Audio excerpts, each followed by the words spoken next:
안녕하십니까, 이진우입니다.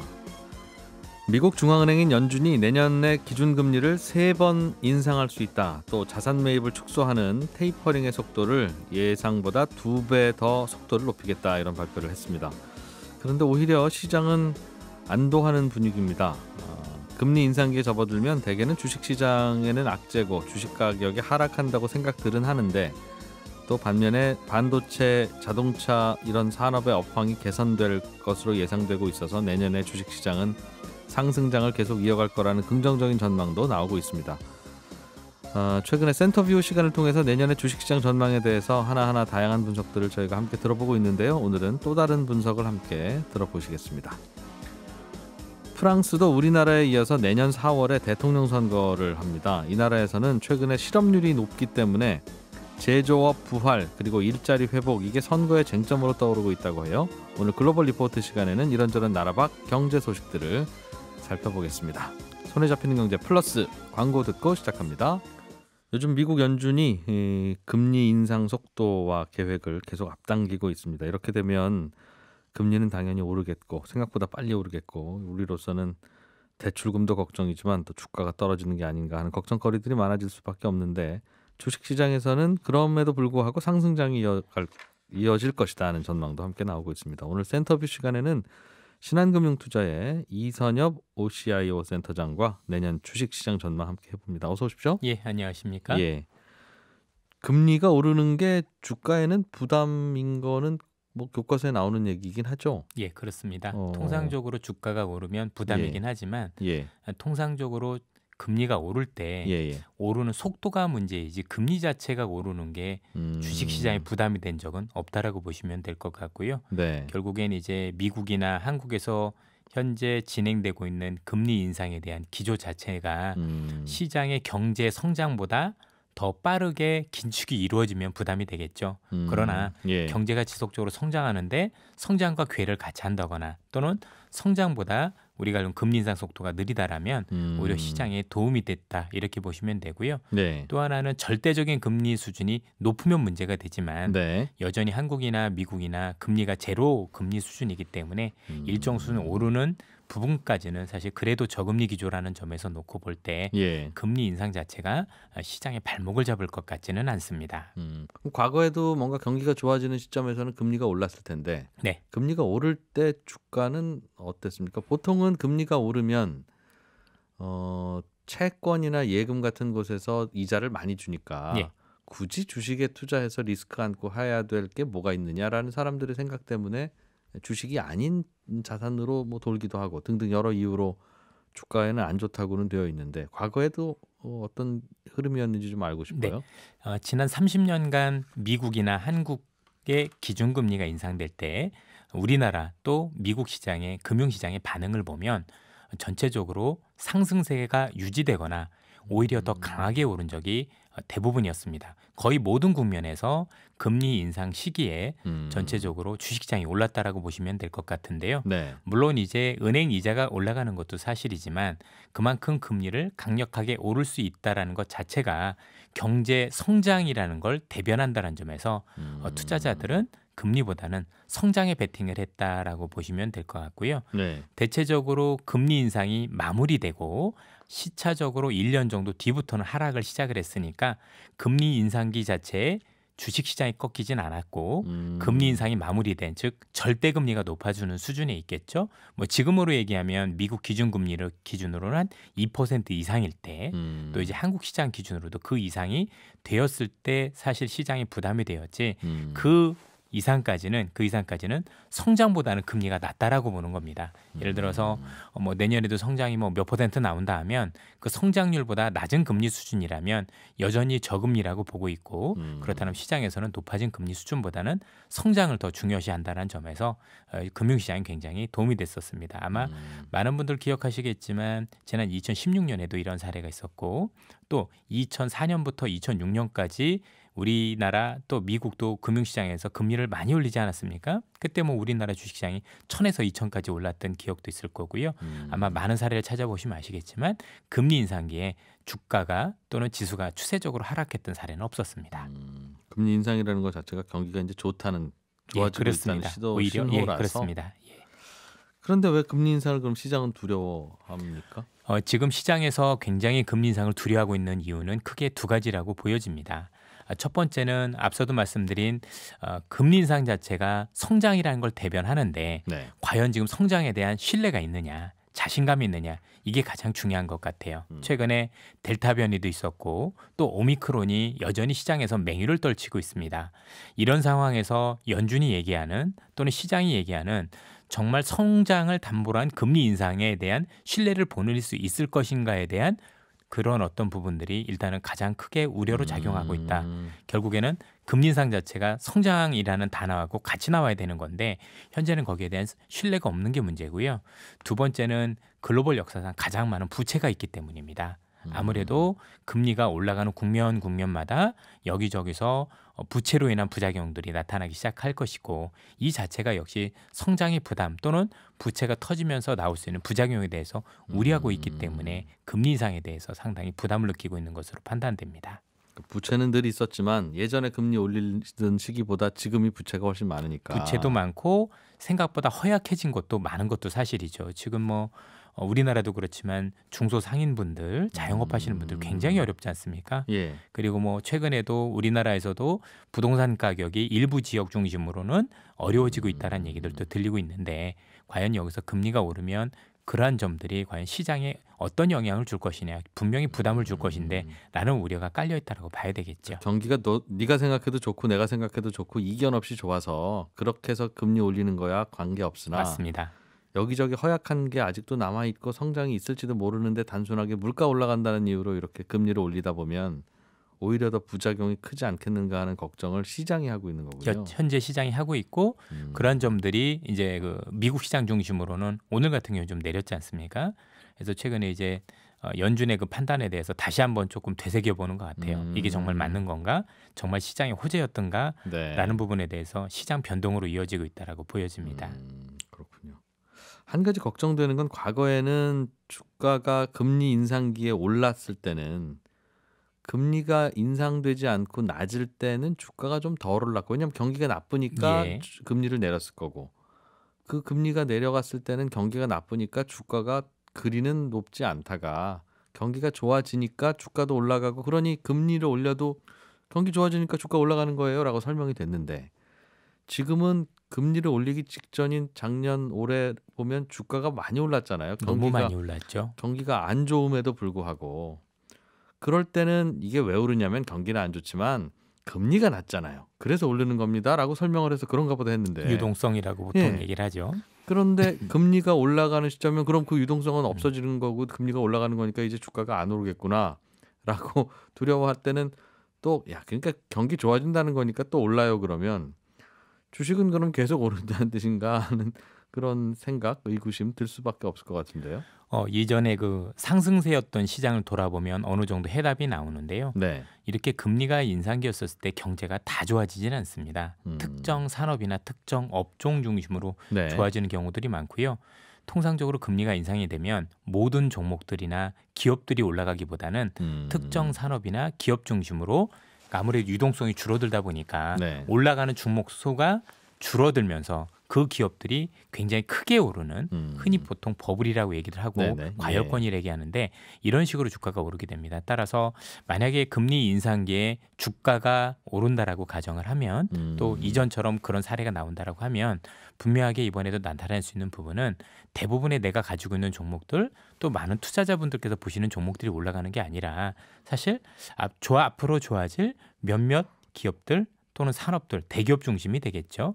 이런 기업들이 생각보다 더 많이 오르게 됩니다. 특히 일정 수준 처음에 금리 인상기에는 그런 일이 별로 없는데 금리 인상이 2번 진행되고 3번 진행이 되면 수급 시장의 그 모든 요건들이 주식시장으로 많이 돌아오게 됩니다. 예컨대 부동산 시장에 있던 돈들이 주식시장에 들어오는 경우들은 굉장히 많고요. 금리가 올라갈 때. 예, 그렇습니다. 그리고 또 아시겠지만 금리 인상기에 채권을 투자하게 되면 채권은 손실이 나거든요. 네. 그래서 채권 시장에서도 주식 시장으로 들어오면서 전체적인 시장에 있는 유동성은 줄어들지만 오히려 주식 시장의 유동성은 늘어나는 경험들을 하게 되고요. 그러면 그 지수 관련주나 큰 종목들, 우리에게 익숙한 그런 종목들이 올라요? 아니면 조금 통상적으로 전에- 그렇긴 한데 각각의 국명마다 성장을 이끄는 산업들이 따로 있습니다. 예컨대 2000년대 초반에는 중국 산업화라고 해서 산업화 관련주만 올랐었고 네. 그 당시 기억하시겠지만 2006, 7년도 보면 조선주 이런 기업들 올라갈 때 오히려 반도체나 자동차는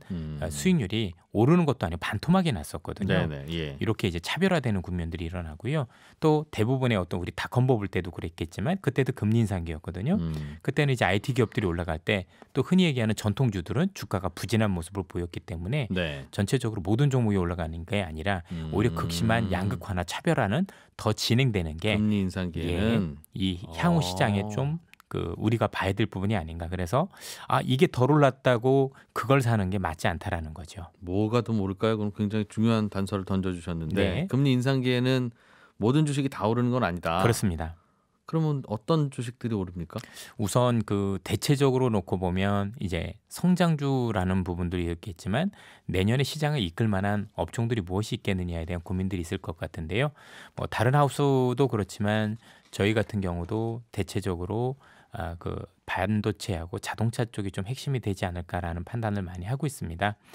최근에 이제 반도체 가격이 많이 안 좋았었는데 예상보다 빠르게 하락 사이클을 마무리했다라는 공감대들은 많이 형성되고 있는 것 같습니다. 물론 이제 앞으로 오를 거냐에 대해서는 고민들이 많이 있지만 저희들이 볼 때 시장에서 가장 핵심적으로 바라야 될 부분은 뭐냐면 우선 최근에 뭐 많이 얘기가 나고 있는 AI도 자율주행, 그다음에 또 우리가 알고 인공지능, 또 메타버스 이런 얘기들이 많이 나오고 있는데 결국 이런 우리가 알고 있는 향후 미래 산업이 우리 앞으로 다가오기 위해서는 그걸 즐기기 위한 하드웨어가 선행이 돼야 되거든요.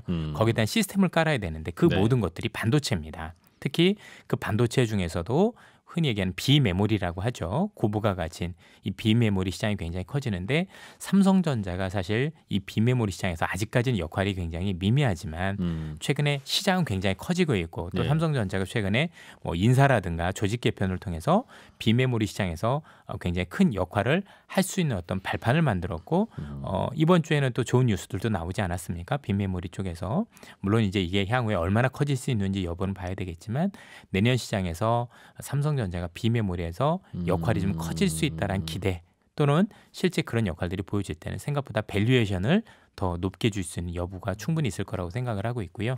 자동차들 같은 경우는 아시겠지만 지금 이미 자동차가 잘 팔리고 있고 또 자동차가 앞으로 변하는 시장에서 가장 크게 변하는 산업이 아니겠습니까? 현재 우리가 알고 있는 기계에서 전기전자로 넘어가는 게 자동차죠. 전기차라는 거. 근데 이게 궁극적으로 종착역은 플랫폼, 소프트웨어로 가는 과정이 있다라고 보면 네. 현대기아차가 내년에 이제 청사진을 제시를 할 텐데 이 청사진이 거기에 맞도록 시장의 신뢰를 얻게 됐을 경우는 긍정적이지 않을까라고 생각을 하고 있고요. 또 우리나라 IT 관련 중대형주들도 마찬가지인 게 뭐 내년 애플카가 나올 수도 있다. 뭐 이런 얘기들도 나오고 있는데 또는 뭐 VR, AR 이런 얘기도 나오고 있고 사실 그것과 관련돼서 우리나라 그 하드웨어 관련 뭐 LG전자라든가 LG이노텍이라든가 삼성전기 이런 많은 기업들도 굉장히 크게 수혜를 볼 수 있다는 점에서 놓고 볼 때는 기존에 있던 전통 IT 하드웨어 기업들 또는 우리가 알고 있는 자동차 관련주의 어떤 변화가 시장에서는 좋은 점수를 줄 수 있는 그런 계기가 될 수 있다라고 보고 있습니다. 그동안 그게 덜 오른 종목들입니까? 예. 덜 오르기도 했고 실제 실적이 나오는데도 불구하고 밸류에이션이 싸고요. 뭐 최근에 뭐 많이 보셨겠지만 반도체 하락도 원래 우리가 알고 있는 반도체가 하락보다 과도했다라는 데 인식들은 같이 하고 있지 않습니까? 그래서 전체적으로 지금 가격대는 이제 적정 밸류에이션 수준인 것 같고 향후 성장을 그려낼 수 있는지 여부는 물론 지켜봐야 되는 부분이 있겠지만은 내년은 그런 부분이 가셔야될 수 있을 것이라고 저는 기대를 하고 있습니다. 원래 금리 인상기에는 그동안 잘 안 올랐던 저평가된 업종에서 오릅니까? 그렇지는 않습니다. 통상적으로 금리 인상기에 놓고 보면 기존에 많이 올랐던 기업들이 더 많이 오릅니다. 그래서 우리는 그걸 버블이라고 그러죠. 통상적으로 버블이란 단어는 네. 지금도 비싼데 말도 안 되게 올라라는 단어가 버블이잖아요. 예. 그래서 안 오른 기업들이 오르는 경향보다는 지금도 조금 비싼데라는 기업들이 더 오르는 경향들이 높습니다. 그럼 이번에도 지금도 좀 비싼 그 이른바 핫한 스토리가 있는 기업들이 앞으로 금리 인상기에도 오를 가능성이 있네요. 가능성은 있다라고 봐야 될 것 심리적으로는 같습니다. 그렇습니까? 예. 왜 그렇죠? 왜 그런 기업들이 너도나도 거품이라고 생각되고 심지어는 금리가 올라가기 시작하는데도 오를까요? 최근에 부동산 시장에서는 좀 다른 움직임이 네. 보이잖아요. 네. 저 동네까지 저렇게 오르는 건 좀 무리지라는 생각이 들었던 그 동네들부터 요즘 내리고 있지 않습니까? 네, 맞습니다. 그래서 당연히 금리가 올라가면 뭔가 사람들이 이제 이성을 찾기 시작하는구나. 그게 오히려 자연스러운 흐름인데 왜 주식시장은 금리가 오를 때 오히려 그런 종목들이 더 올랐을까요? 사실 그 시장이 새롭게 성장하는 시장이라고 보고 있기 때문이겠죠. 99년도에도 우리가 알고 있는 닷컴 버블이라는 게 사실 새로운 인터넷 세상을 열 때 네. 그 성장에 대한 기대로 올랐었던 거고 2006, 7년도에도 우리가 중국의 산업화라는 걸 처음 보지 않았습니까? 그 사이즈에 대한 어떤 기대. 야, 이게 전 세계 시장에 그동안 미국과 유럽보다 훨씬 더 큰 시장이 커지고 있는 기대. 네. 또 그 뒤로는 우리가 알고 있는 중국 소비 같은 경우도 굉장히 크지 않았습니까? 근데 이제 향후에 놓고 보면 뭐 메타버스는 이런 것들과 관련해서는 갑론을박은 있지만 측정이 불가능하지 않습니까? 그러다 보니까 얼마든지 부풀려도 그럴 것이다라는 기대들이 형성이 되는 거 아닌가라고 생각이 들고 있고요. 그리고 이런 것들과 관련해서 아무래도 관련 기업들은 분명히 성장 또는 시장을 확장할 수 있는 충분한 계기가 된다는 점에서 점수를 주고 여기에 그 제한적인 수급이지만 그 수급들이 그쪽으로 이렇게 쏠리거나 몰리면서 네. 더 과하게 오르는 경향들이 있었던 게 기존의 사례였고 내년 시장에도 펼쳐질 수 있을 가능성이 있는 것 같아요. 그래서 그런 주식들이 오를 수도 있고 예, 오늘 그렇습니다. 말씀드렸던 반도체와 자동차는 뭐 꽤 저평가가 되고 오래 쉬었던 부분이 있어서 그것도 괜찮은 것 같고 반도체하고 자동차 같은 경우는 지수를 이끄는 역할을 할 것 같고 네. 결국에는 앞서 말씀드렸던 지금도 비싸다라고 하는 기업들 같은 경우는 결국 성장 스토리의 메인이 될 것 같고 예, 그래 이러다 보니까 사실 많은 투자자분들께서는 내년 시장에도 어려워질 수 있는 게 지금도 비싼 거를 추가로 사기에는 너무 부담스러울 수 있지 않습니까? 네. 그래서 대부분 많은 투자자분들께서 이전 사례를 보면 아 이거 많이 안 오른 종목들이 있는데 많이 안 오른 게 오르지 않겠어라고 이렇게 투자를 하셨다가 굉장히 낭패를 보는 경험들이 굉장히 많았다는 점에서 네. 뭐 확인은 해봐야 되겠지만 이전에 금리 인상기 때는 오른 게 더 올랐던 점을 감안해서 네. 이번에도 만약에 그런 현상들이 펼쳐지면 투자 전략에 있어서 다소 방향을 좀 달리해 보실 필요가 있지 않을까 싶습니다. 금리 인상이라고 하는 게 열기가 계속 지속되는 맞습니다. 구간이군요. 예, 예. 소방차가 와서 물 뿌리기 시작한다고 그 불이 바로 꺼지지 꺼지진 않듯이 않습니다. 예. 오히려 그래서 오히려 금리 인상기 때 지수는 오르지만 네. 종목은 화려하지만 오히려 투자자분들은 이익이 늘어나기보다는 힘들겠네요. 오히려 거꾸로 타서 손실이 보는 경우들이 굉장히 많습니다. 그렇군요.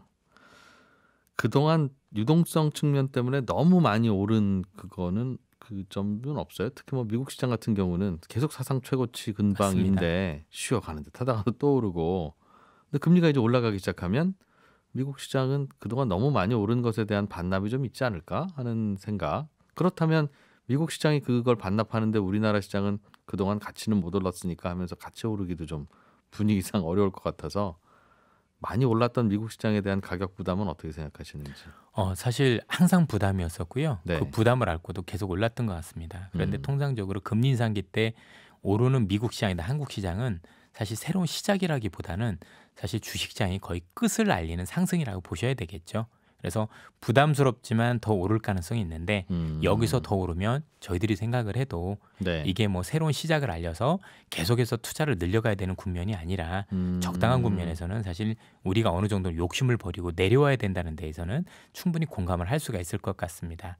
앞서서 말씀드렸지만 이 금리 인상기 때는 대부분 버블로 시장이 치닫는 경우들이 많은 거고 네. 버블이란 얘기는 경제가 좋아지는 것보다도 주가 상승이 훨씬 더 큰 거고 알겠습니다. 예, 그 자체는 사실 투자하기도 좋겠지만 위험할 수도 있다는 부분을 정리가 꼭 되네요. 상기하셔야 될 것 같아요. 그러니까 금리 인상기에는 버블이 아이러니하게도 더 커지는 시절인데 그렇습니다. 예. 그래서 그게 사실 마지막인 거죠. 그러나 예. 마지막 불꽃일 가능성이 높으니 예. 조심은 하면서 예상은 그렇게 올라갈 걸로 예상은 하고 예, 그렇습니다. 투자를 한다면 그래서 그동안 하락의 가능성이 좀 적은 펀더멘탈을 좀 받쳐주는 자동차 반도체 같은 거로 투자하는 게 오히려 훨씬 더 버블에 예. 올라탈 수 있는 기회가 있을지는 모르겠으나 예. 투자로서는 그게 좀 나은 것 같다. 그렇습니다. 알겠습니다. 신한금융투자의 이선엽 센터장이었습니다. 고맙습니다. 예, 감사합니다. 네, 바쁘게 살다 보면 놓치기 쉬운 그러나 알아두는 게 꼭 필요한 나라 밖 경제 소식들을 두루두루 살펴보는 글로벌 리포트 시간입니다. 해담경제연구소의 어예진 소장님 오늘도 나오셨네요. 어서 오십시오. 안녕하세요. 예. 프랑스도 대통령 선거가 내년 봄에 있나 봐요? 네, 한 4월에 있습니다. 우리도 그런데. 네. 4월에 대선이 있군요. 네. 마크롱 대통령이 지금 프랑스 대통령이죠. 네. 이번에 또 후보로 그럼 나오는. 또 나오죠. 거기는 이슈가 무슨 제조업 부활 이런 거 가지고 싸운다던데요? 네, 맞아요. 왜냐하면 그 프랑스가 코로나로 인한 경제 타격이 다른 국가에 비해서 상당히 컸어요. 지난해 GDP 성장률이 마이너스 11%를 기록했는데 네. 이게 1945년 이후 프랑스에서 가장 크게 떨어진 수치입니다. 근데 지금 현재 프랑스 대선에 좀 나와 있는 거론이 된 유력 후보들이 다 우파예요. 마크롱은 좀 중도 정도고. 예. 여기서 우파여도 여기서 뭐 전통이냐 중도냐 극우냐 나뉘기는 하는데 예. 이들 모두가 지금 그래서 공약으로 내걸고 관심을 갖고 있는 부분이 제조업의 부활입니다. 그러니까 예전에는 뭐 실업률이나 뭐 난민 문제 이런 게 좀 이슈였는데 예. 이번에는 제조업 부활이라는 구체적인 솔루션을 놓고 경쟁을 하고 있어요. 1970년부터 2020년 사이에 그 프랑스 경제에 대한 제조업의 기여도가 한 50%에 가까웠다가 11%까지 떨어졌거든요. 공장들이 다 해외로 빠져나갔다는 뜻이네요. 프랑스는. 그렇죠. 그래서 이 제조업의 쇠퇴를 어떻게 다시 일으켜 세울 것인가 이거에 대해서 유권자들을 좀 설득하는 데 후보들이 경쟁을 하고 있는 거예요. 예. 그래서 요즘 프랑스 언론들을 보면 그 대선 후보들이 과거에 공장이 많았다가 해외로 다 빠지는 바람에 폐쇄가 되면서 실업률이 높아진 지역 있잖아요. 예. 그 지역 위주로 방문을 해서 제가 지역 경제 한번 다시 살려보겠습니다 하고 이렇게 그렇게 유세를 하고 있습니다. 왜 이렇게 제조업 살리기에 집중하냐? 네. 이게 왜 그렇게 큰 이슈가 됐냐라고 하는 것도 조금 전에도 이제 경기가 안 좋으니까라고는 설명을 해주셨지만 네네. 경기 안 좋은 거야. 뭐 다른 나라들 다 마찬가지고. 네. 그럼에도 불구하고 우리나라 대선 이슈는 다른 거잖아요. 프랑스는 조금 독특하다 싶긴 한데. 네, 네. 앞서도 잠깐 언급을 해주시긴 했는데 일단은 프랑스 국가가 그 경제에서 관광으로 인한 서비스업이 사실 대부분을 차지해요. 근데 이제 나머지 한 13% 정도가 제조업 비중인데 말씀하셨듯이 기업들이 오랜 시간에 걸쳐서 그 아시아 신흥시장 같은 값싼 공장으로 외주화를 시키면서 일자리가 많이 감소했어요. 예. 그러니까 이 중에서 수입 비중이 좀 높은 산업의 일부만 자국 생산으로 다시 돌려도 일자리가 크게 늘어난다 이런 결과가 있었거든요. 그러니까 당장 일자리 만드는 게 가장 중요한 과제가 된 거예요. 일자리가 중요하다. 그렇죠. 경제 살리는 거야 그 결과물이니까 뭐 특별히 그것까지는 아닌데 네. 일자리를 만들려면 제조업이 필요하다. 네, 그리고 또 이번에 코로나 겪으면서 제조업을 살려야 하는 이유가 분명해졌는데 프랑스 제조업이 좀 중국 의존도가 높아요. 근데 중국이 이번에 코로나로 공장 생산 중단하기도 했고 전반적으로 뭐 물류 공급난 등으로 원료 물자를 받지 못하게 된 상황이 되니까 예. 특히 코로나 시기에 꼭 필요했던 뭐 의약품, 뭐 의료용품 원료 같은 걸 받지 못하게 됐거든요. 또 뭐 반도체, 자동차 부품 공급도 중단이 되면서 프랑스가 이거 안 되겠다. 주요 산업 중심으로 좀 자국 생산 늘려보자. 제조업 강화 정책 해보자 하고 좀 키우고 있는 겁니다. 원래 프랑스는 뭘 만들었어요? 옛날에 제조업이 번성했던 시기에는. 예전에는 사실 섬유 산업이 좀 컸죠. 예. 네, 그 세계 1차, 2차 대전부터 1950년대까지 프랑스산 섬유가 좀 번성하던 시절이 있었거든요. 예. 지금도 사실 옷하면 프랑스인데 그 1960년대 이후로는 해외 공장을 좀 두기 시작하면서 예. 지금은 섬유나 의류 90%가 해외에서 만들어지고 있어요. 그래서 가끔 프랑스 브랜드인데 옷 뒤에 태그를 보면 예. 메이드 인 인도네시아 이렇게 써 있는 거 많이 보셨을 거예요. 네. 그래서 이제 지금 한마디로 말하면 메이드 인 프랑스 늘리겠다 이건데 조금 다르게 얘기하면 리쇼어링 유도하는 거예요. 다시 돌아와라. 네, 해외로 나간 기업 본국으로 다시 불러들이는 걸 리쇼어링이라고 하거든요. 그러니까 오히려 반대로 외국으로 옮기는 걸 오프쇼어링이라고 하죠. 근데 프랑스 기업들이 뭐 프랑스가 싫어서 갔겠어요? 자기들도 프랑스에서 장사하고 만들면 좋은데 네, 기본적으로 인건비가 비싸고 그렇죠. 또 인건비 비싸게 들이면 일을 많이 해주시느냐 하면 역시 그것도 아니고 맞습니다. 전 세계에서 휴가가 가장 길기로 해서 부러운 나라가 프랑스 아니겠습니까? 맞습니다. 근로자 입장에서는. 네, 그 말은 뒤집어 말하면 그 근로자를 고용해서 뭔가를 만들어야 되는 그 회사 경영자 입장에서는 참 사업하기 어려운 나라일 텐데 그래서 나간 건데 어떻게 다시 돌아오겠어요?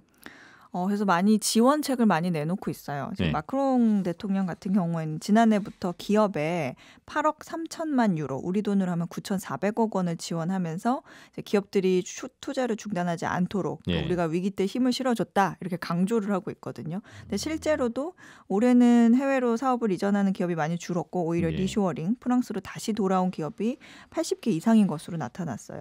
뭐 이런 지원도 해주고 법인세나 생산세 같은 기업 세금도 깎아줬어요. 높아졌어요. 프랑스가 생산세가 좀 비싸요. 독일보다 한 5배 비싸고 유럽 평균보다도 한 2배 정도 더 커요. 생산세 같은 게 있나 보군요. 네. 예. 근데 이제 지난해 초부터 이제 프랑스 지역 곳곳에서 또 새롭게 공장 설립도 준비하고 근데 공장 지으려면 근데 인허가 필요하잖아요. 건설 인허가 해줘야 되고 환경 인허가 이런 거 해줘야 되는데 이것 때문에 시간 길어질 수 있는데 이걸 짧은 기간 안에 해주겠다. 이런 방침도 세우고 뭐 친환경 자동차 산업 같은 경우에는 여기에만 따로 우리 돈 11조 원 정도를 투입하기로 했어요. 그러니까 뭐 좀 예를 들어드리면 친환경 자동차를 사면 정부가 한 7천 유로 약 1,000만 원 정도 보조금을 지원해줘요. 그러니까 5천만 원짜리 차를 프랑스에서 만들어서 팔면 6천만 원은 받아야 되는데 비싸니까 안 사죠. 임금도 비싸고 그러니까. 그럼 소비자들이 안 살 거 아니에요. 그러니까 1,000만 원은 정부가 준다는 얘기입니다. 대신에 자동차 회사 너희들은 우리 지원 받는 대신 프랑스 국내 생산 시설에 투자를 더 해라. 이런 의미고요. 근데 정부 입장에서는 이게 아주 손해는 아닌 게 어차피 프랑스 공장이 안 돌아가면 실업수당으로 더 많이 나가게 되니까 차라리 제조업을 지원하자는 건데 여기서도 사실 말이 좀 나오죠. 언제까지 계속 지원금 줄 거야. 그러면 제조업이 살아나겠냐 하는 반론입니다. 또 인건비가 높은 나라에서 부품이나 원자재를 모두 생산한다는 건 불가능하다. 이런 의견도 있어요. 이러면은 결국 회사가 나중에는 공장을 자동화시켜가지고 일자리 창출에 효과가 없을 수도 있다. 이런 얘기가 있죠. 점점 더 이제 험한 일 같은 거는 안 하고 싶은 게 이제 선진국 되는 국민들의 흐름이라서 그걸 뭐라고 할 수도 없고 그러자고 우리 잘 살아보자 하는 건데 참 직원 구하기가 가능할지 모르겠습니다만 어쨌든 정치인들은 제도를 좀 바꿔가면서 경제를 살려보려고 하는군요. 제도 바뀌어서 경제가 살아나면 사실 제일 쉬운데. 그렇죠. 예를 들면 정부가 이만큼 보조금 줄게요 하는 거 결정하는 게 뭐가 어렵습니까? 뭐 하면 되는데.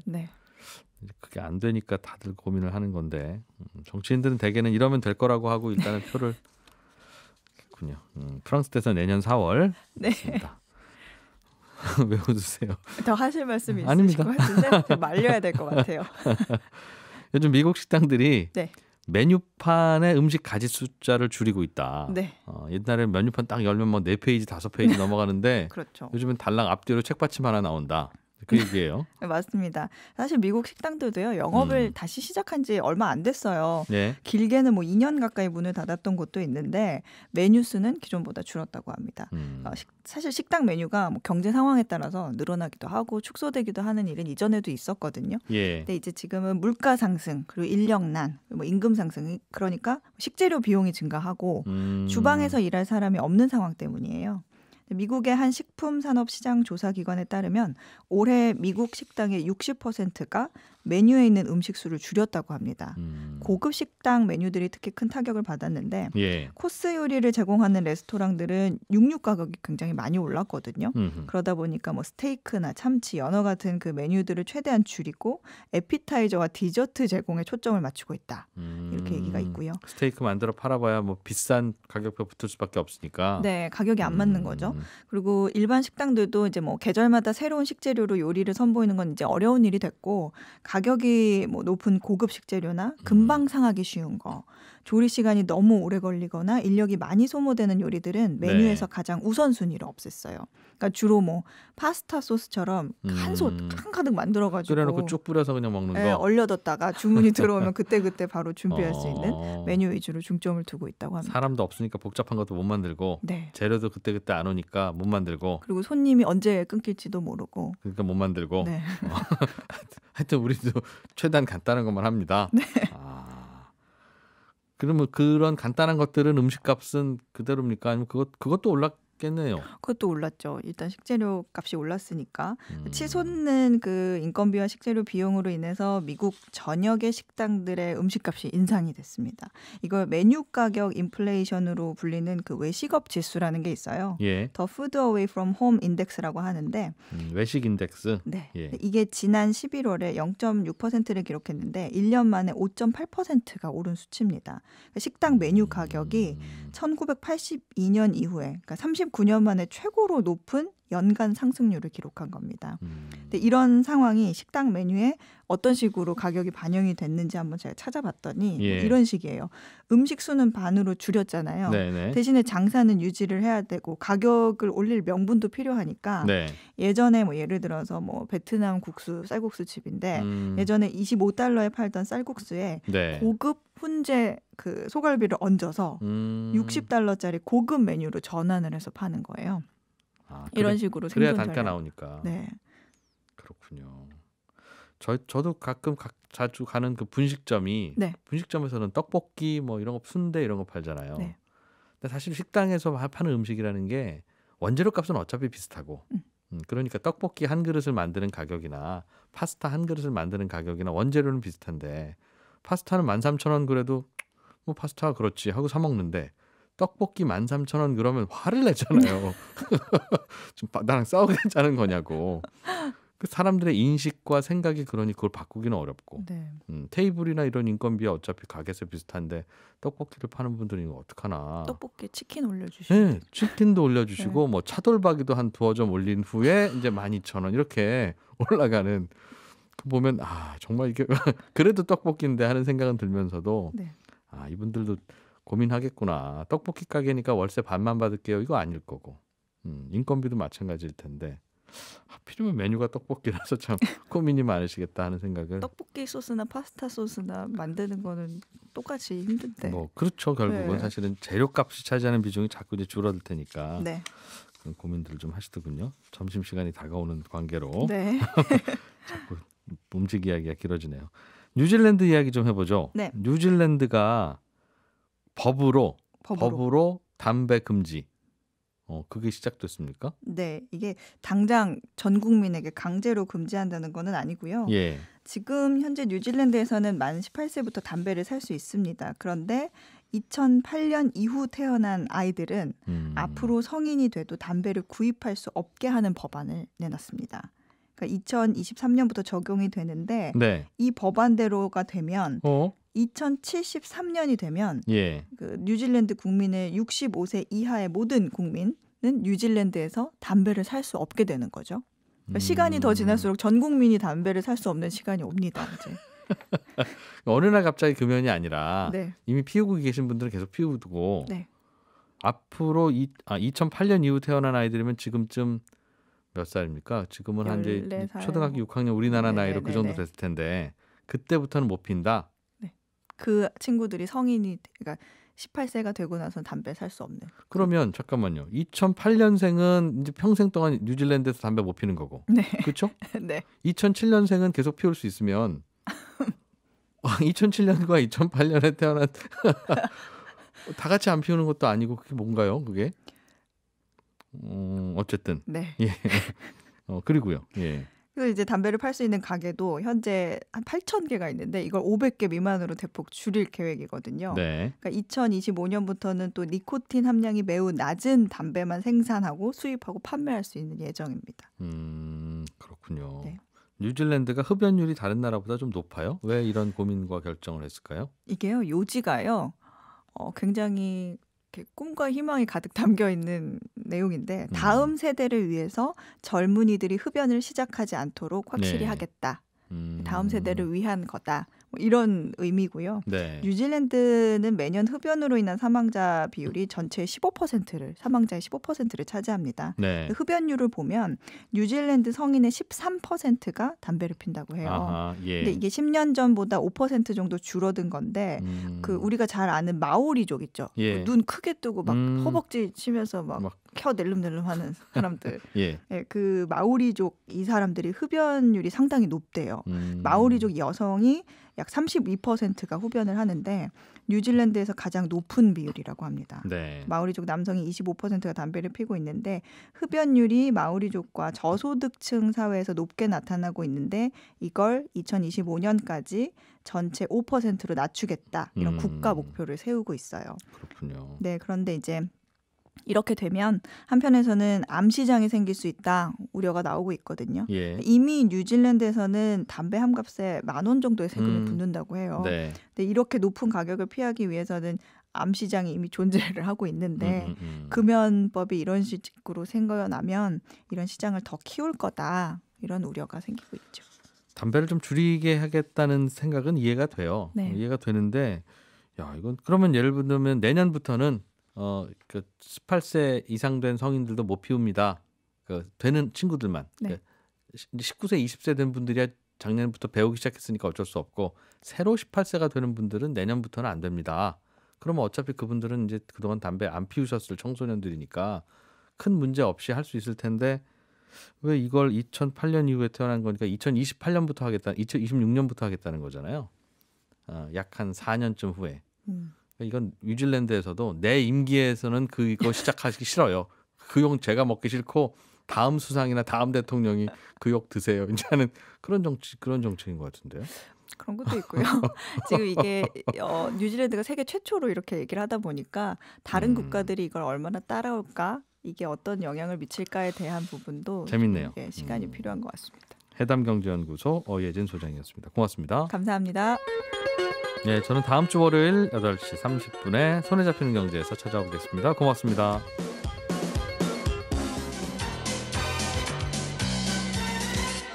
더 깊고 더 재미있는 경제 이야기. 이진우의 손에 잡히는 경제 플러스.